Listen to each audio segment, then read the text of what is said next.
WXLQ, Bristol, Vermont, WNYV, Whitehall, Glens Falls. It's 8 o'clock.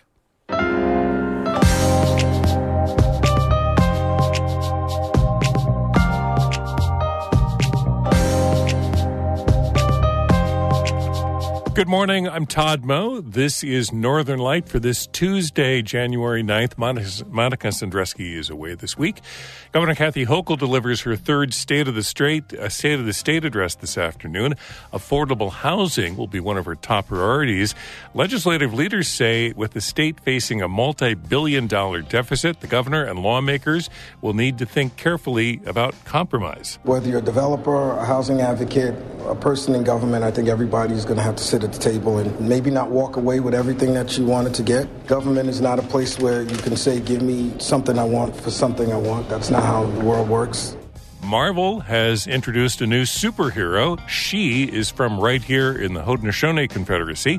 Fans who attended a pre-screening in Montreal say Wole is a hero for generations of Mohawks. I'm aghast. What did you guys think of it? Yes. This guy. Awesome. I love it. It's just amazing. Just amazing in every way. That and more coming up on Northern Light. Stay tuned.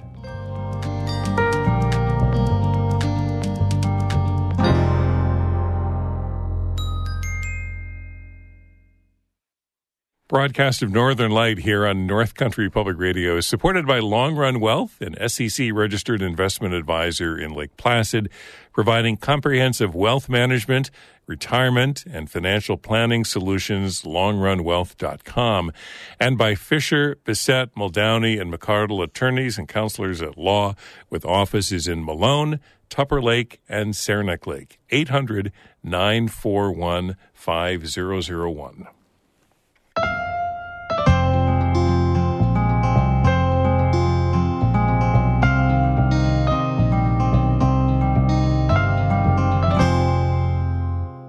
This is Northern Light. I'm Todd Moe.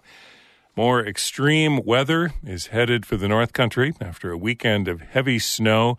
High winds are in the forecast for today, tonight, and into tomorrow morning. There's a high wind warning in effect across much of the North Country from this afternoon into tomorrow morning. Winds of 35 to 45 miles per hour are expected, with gusts up to 70 miles per hour. Heavy, wet snow is also expected. The National Weather Service predicts widespread power outages. This hazardous weather outlook is for parts of Warren, Washington, Fulton counties, as well as St. Lawrence County, southern Vermont. Heavy rain, high winds, high elevation snow is predicted for today and tomorrow. And again, that high wind warning in effect for much of our region from 4 o'clock this afternoon through 7 o'clock tomorrow morning, stretching from eastern Lake Ontario through the Adirondacks, the Champlain Valley, into the Green Mountains of Vermont. Wind gusts out of the southeast up to 70 miles per hour at times, especially tonight and early tomorrow. Also some heavy, wet snowfall in the forecast. North Country Congresswoman Elise Stefanik appeared on NBC's Meet the Press Sunday. She called people found guilty of entering the Capitol illegally on January 6th hostages and wouldn't commit to certifying the 2024 election no matter who wins. Kara Chapman reports. A big topic of the rare mainstream news interview was the January 6th Capitol riot that took place 3 years ago. Stefanik echoed former President Donald Trump's recent comments referring to those prosecuted in a court of law and imprisoned for taking part in the attack as hostages. Do you think that the people who stormed the Capitol should be held responsible to the full extent of the law? I have concerns about the treatment of January 6 hostages. I have concerns. We have a role in Congress of oversight over our treatments of prisoners. And I believe that we're seeing the weaponization of the federal government against not just President Trump, but we're seeing it against conservatives. We're seeing it against Catholics. Stefanik voted against certifying Pennsylvania's electors for the 2020 election. President Joe Biden won that state. On whether she'd vote to certify the 2024 results no matter who wins, she said she would if it's a, quote, legal and valid election. What we're seeing so far is that Democrats are so desperate, they're trying to remove President Trump from the ballot. That is a suppression of the American people, and the Supreme Court is taking that case up in February. That should be a 9-0 to allow President Trump to appear on the ballot, because that's the American people's decision to make this November. Immigration and the border also came up. Meet the Press host Kristen Welker asked Stefanik if she was comfortable with Trump's recent comments saying that immigrants were, quote, poisoning the blood of our country. It echoes language used by Nazis. Our border crisis is poisoning Americans through fentanyl. It is poisoning people, including in my district, who are dying from overdoses of fentanyl. And you know why? Because of Joe Biden's wide open border, that executive actions he took on day one. So, yes, I stand by President Trump. And President Trump also has yes. Welker also asked Stefanik if she would say yes to serving as Trump's running mate. The Congresswoman said she'd be honored to serve in any capacity in his administration. Kara Chapman, North Country Public Radio. Governor Hochul delivers her third State of the State speech later today. The governor is expected to focus on easing the state's affordable housing crisis, among other topics. From Albany, Karen DeWitt has more. Hochul says her priorities for 2024 include easing the state's affordable housing crunch. We're talking about housing, going to be an important part of it. This is the second time Hochul has tried to implement a wide-ranging housing plan. Last year, the legislature rejected her proposal to build 800,000 new housing units over a 10-year period. Democratic lawmakers from suburban regions objected to Hochul's inclusion of housing construction quotas for municipalities, while progressive-leaning Democrats did not want to agree to a plan that didn't include tenant protections, known as the Good Cause Evictions Act, something Hochul objected to. We are approaching this once again and hoping that the legislature will work with us again to focus on supply.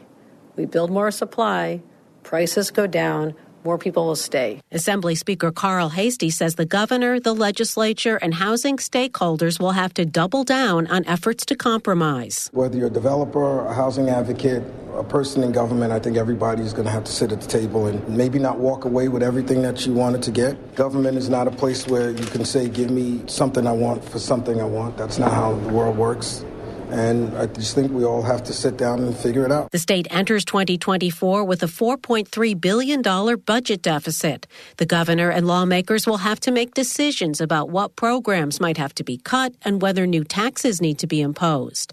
Any efforts to limit health care spending will be met with opposition from the powerful alliance of the Healthcare Workers Union, SEIU 1199, and the Greater New York Hospital Association.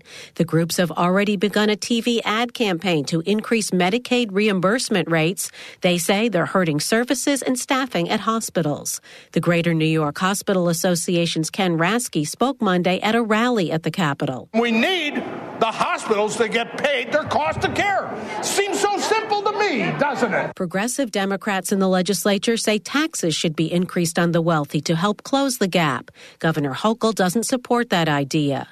In the waning days of 2023, Hochul vetoed several measures that the legislature had approved earlier in the year, including an update to the state's wrongful death statute and a change to allow more donations to qualify for the state's public campaign finance matching fund program. That caused some resentment from key state lawmakers who sponsored the bills. The governor's communications director amplified that disagreement by labeling some of the measures as extreme. Senate Leader Andrea Stewart-Cousins downplayed any differences, saying there are no hard feelings lingering from the vetoes. The relationship is the same. It is always collegial, cordial.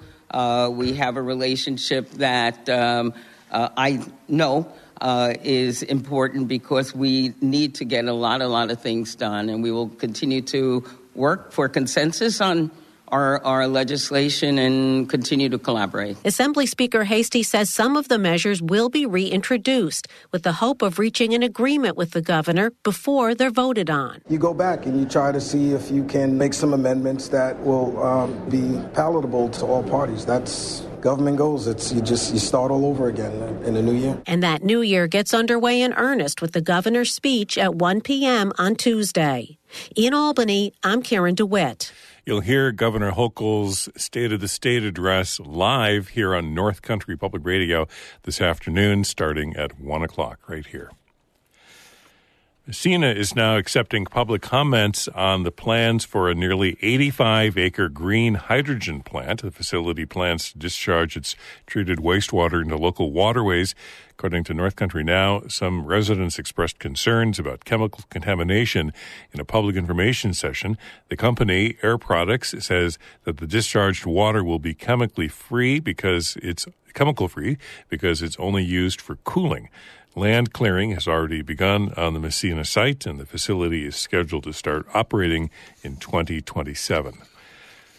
A new shuttle system is up and running in Warren County. The vans take seniors over 60 from northern and western parts of the county to Glens Falls and Queensbury for free.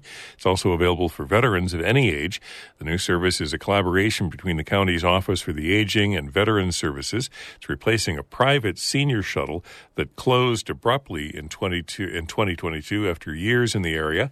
Warren Hamilton County's Office for the Aging Director, Deanna Park, believes the new shuttle will help seniors remain in their homes. Service is available at 9 towns, including Bolton, Chestertown, Warrensburg, and Stony Creek. Seniors or veterans who want to schedule a pickup can call the Office for the Aging at 518-761-6347. A Connecticut woman who pushed for expanded access to Vermont's law that allows people who are terminally ill to end their lives has died in Vermont. Linda Bluestein, who had terminal cancer, ended her life by taking prescribed lethal medication last Thursday. Her husband said her last words were that she was happy she didn't have to suffer anymore. The group Compassion and Choices filed a lawsuit against Vermont in 2022 on behalf of Bluestein. She claimed Vermont's residency requirement in its medically assisted suicide law violated the U.S. Constitution. The state settled the case last year, allowing Bluestein and later anyone else in her circumstances to take advantage of the law.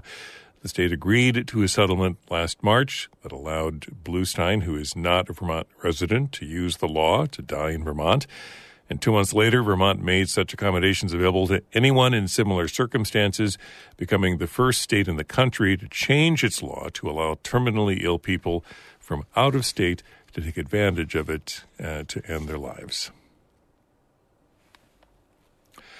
More than 5 months after catastrophic flooding hit Vermont's capital city, Montpelier residents and members of the state's congressional delegation are demanding that the post office reopen and expressing frustration with U.S. Postal Service leadership.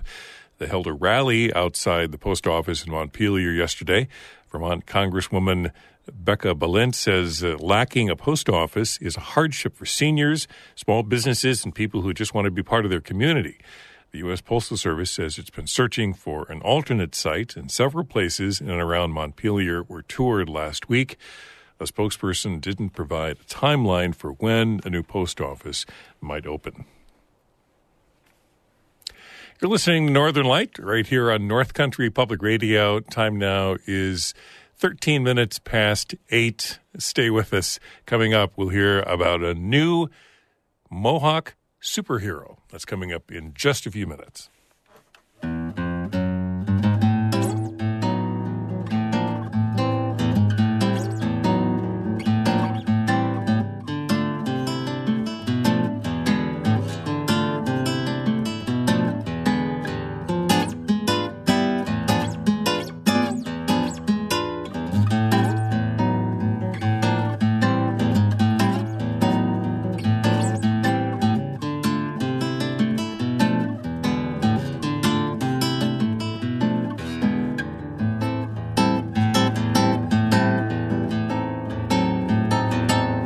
Music by Potsdam guitarist Oscar Sarmiento.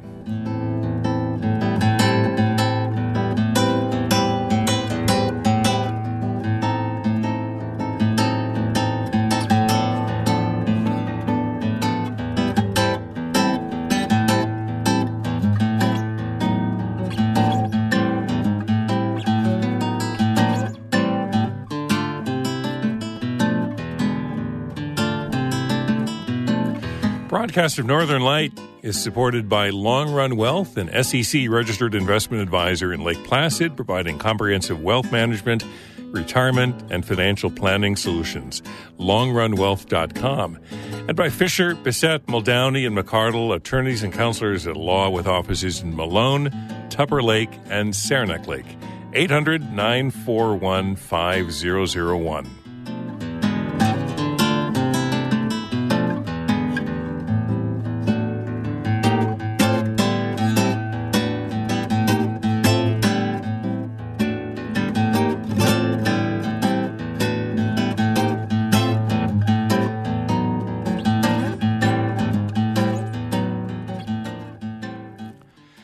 Many Mohawk people are raving about the new Marvel superhero, Gohuli. Marvel introduced her at their animated show, What If, that reimagines big events from the Marvel universe. And she's from right here in the Haudenosaunee Confederacy. Monica Sandreski attended a screening in Montreal. People who came said Gohuli is a hero for generations of Mohawks. Dozens of people mill in the foyer of Montreal's Cinema Cineplex before showtime. They snap photos on a small red carpet with the Marvel Studios backdrop. Doug George Ganadillo is Mohawk. Marvel hired him to do historical consultation. It was a long back and forth, going over and over every detail. But they were faithful, and they were steady, and they were completely committed to treating us with the greatest respect. And I've been involved in some film projects before, and this is the first time that we've had that degree of cooperation. First time. Well, there's such an opportunity in animation that we can control literally everything that gets on screen. There's not a rock on that screen that we don't put there. Ryan Little is the show's head writer. He says Marvel wanted an Indigenous hero, but didn't know where to start. So he went to a mentor of his, who he knew had worked with the Haudenosaunee, including George Ganadillo and his late wife, singer-songwriter Joanne Shenandoah. So we knew that when it came to their clothes, their skin tone, their tattoos, everything, we could make this as authentic as they wanted it. Yeah. Indigenous people are central to the story and production. The episode is almost entirely in the Mohawk language. George Ganadillo says Mohawk people translated, advised on, and voiced the entire thing. And it'll show when people see this. It'll show. I'm hoping it'll set such impeccable standards of storytelling when it involves Native people that whenever a project is considered, that people take this as the prototype. But nobody has seen it yet, and they're in for a big surprise. No. Hey, there's Derek over there. Oh, it's going to be exciting.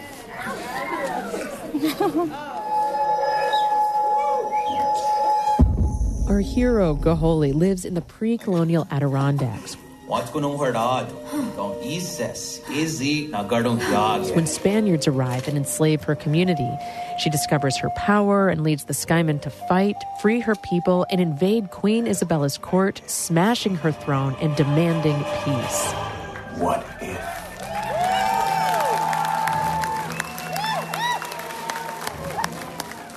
As the credits roll, Agnes Sweets Jacobs tears up. She's a sub-chief of the St. Regis Mohawk tribe and says the story is an alternative history for her people. What if? Guess what I was thinking of? What if we didn't welcome them? What if we send them back to where they came from? What if we still lived in peace, in harmony, and took care of the earth the way we're supposed to? The meaning of this episode is personal for Millie King, too. She smiles and crinkles her popcorn bag. I loved it so much. I'm real proud of my grandmother, my dada. Her grandmother, Cecilia King, translated the episode. I've enjoyed it. I've enjoyed the ride. I've never done anything like this before. King taught the Mohawk language at the St. Regis Mohawk School. And now Millie is following her path. She catches her grandmother's eye across the theater and beams. I love seeing the culture and language. I could actually understand it too. First time being able to see something that I could understand. She also loved hearing the music from Bear Fox and Joanne Shenandoah, who worked on the episode before she passed in 2021. Huggy, no? Ooh, I like your... More of King's kids and grandkids gather around her. Her nephew, Alahuni Yungets, asked her to sign a piece of bright blue Gaholi fan art that he made. And we're all the same clan. Like, we're the same clan as Gaholi. And then, we were freaking out about that. Alahuni Yungets loved the episode's vibe and joking around. He writes books based on Haudenosaunee legends, and he flew in from Santa Fe just for this pre-screening. Even just the symbology in the episode, everything that I was seeing, and just knowing my history, knowing our culture, knowing our people, I could see us in the episode.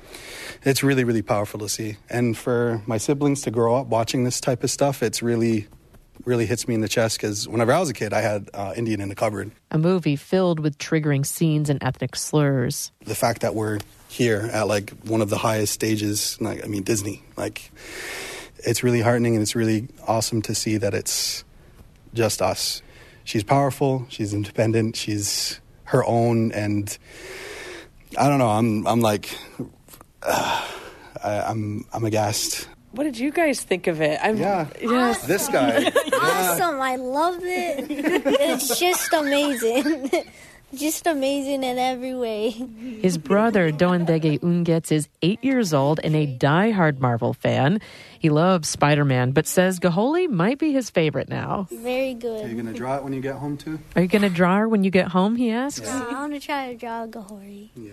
Their sister, Jogasleo Jungets, loved seeing an empowered female lead. She went nuts at the part when Gaholi blasted a Spaniard's head into the mud.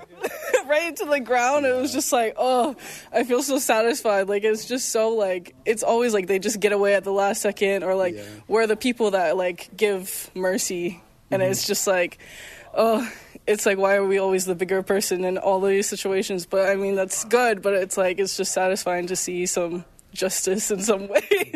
But yeah.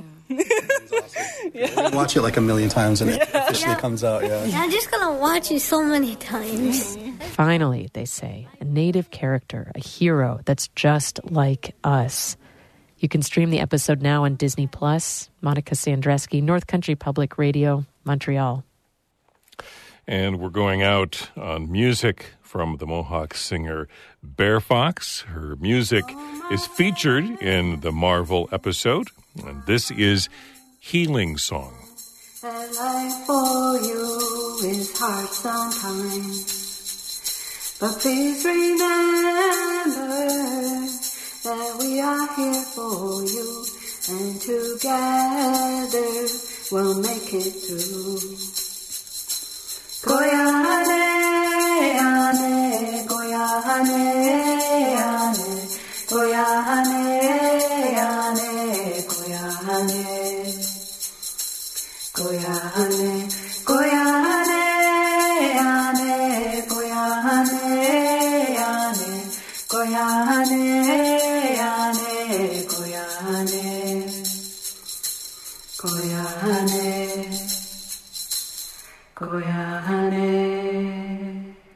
Mohawk singer Bear Fox and Healing Song. Time now coming up on 8:23. You're listening to Northern Light here on North Country Public Radio.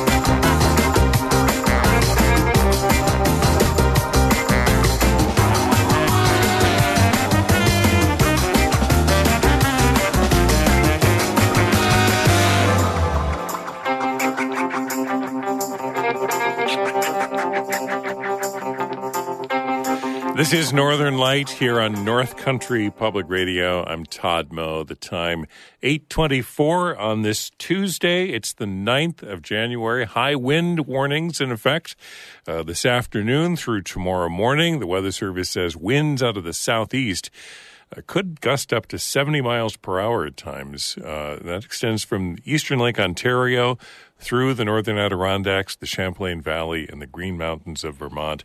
A high wind warning in effect from 4 o'clock this afternoon through 7 o'clock tomorrow morning. It's winter. It's wood stove season for many, and a Potsdam man is on a crusade of sorts to make sure people are splitting and stacking firewood properly. It's not about the aesthetics, but it's about helping those who heat with wood make the process safer and more economical. Miles Manchester has cut wood and heated his St. Lawrence County home for decades. His focus has been on the book Norwegian Wood, Chopping, Stacking, and Drawing Wood the Scandinavian Way, and its extended essay on the art and science of turning forests into firewood. Woodcutting is almost a cult in Scandinavia and here in the North Country as well. I caught up with Miles Manchester earlier this year. We talked a bit about curbing the problem of wood stove chimney fires by properly cutting, splitting, and stacking firewood with a little help from the Norwegians.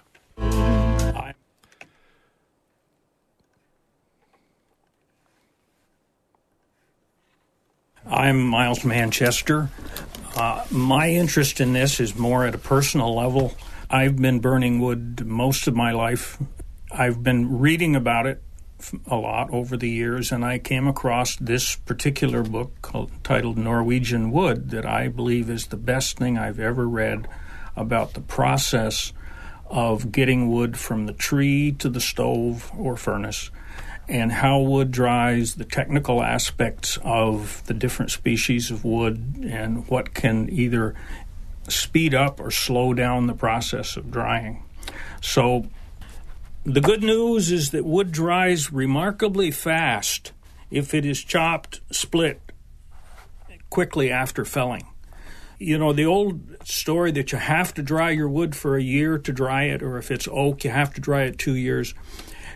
There are so many variables about when you cut, how quickly you split it, how quickly you get it stacked, and how much ventilation, and if you can get it into sunshine. They're just tremendous variables, but if you find out what are all the factors that go into drying your wood, and then come up with the best combination of factors for your own circumstances, you can dry wood remarkably quickly. And so the old story that you have to dry your wood for a full year is a myth.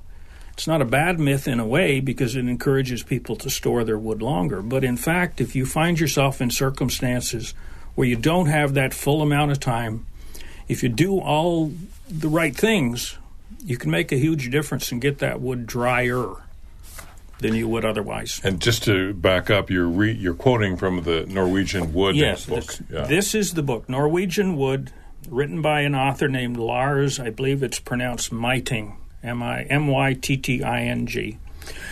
And there's a section in here that talks about what happens when you cut wood, but you don't split it right away, and bacteria begins to work on the wood.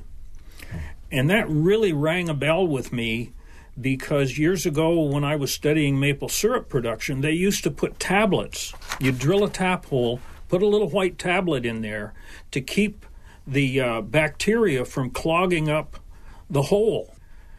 Problem with that is those tablets were formaldehyde, which nobody wants to see used anymore. But what that means for me, it confirmed the understanding that the same bacteria that would clog up the tap hole in a maple tree is the same bacteria that will clog up all the little tubular structures in a block of wood that lets the water out. That bacteria can accumulate and prevent the water from coming out through those little sap tubes. And so this one chapter is probably this one page is probably one of the most critical pieces of information that was somewhat new to me, the criticalness of getting that wood split and stacked quickly. That is, if you're going to dry your logs out in the winter and leave them laying on the ground until whenever you get around to cutting it up, the heating value of all your wood is going downhill all the time that wood is laying there. And so this is a lot about safety, but it's also about economics. If you're burning 20, 30, 40% more wood than you need to because of the quality of your wood, that's a huge financial waste. So your advice is if you're cutting the firewood, cut, split, and stack. Don't cut and leave it for 6 months and come back and split it in the fall or something. That wood has deteriorated. Yeah. And when you think about all those little tubes through the wood that lets the sap move, those same little tubes that will let the water out will let bacteria in. Don't get bogged down in the artistic stacking of wood in Norway. There's a lot of cultural stuff in here, which is beautiful pictures. But whether somebody stacked a pile of wood to look like a codfish may not be relevant to how dry your wood gets.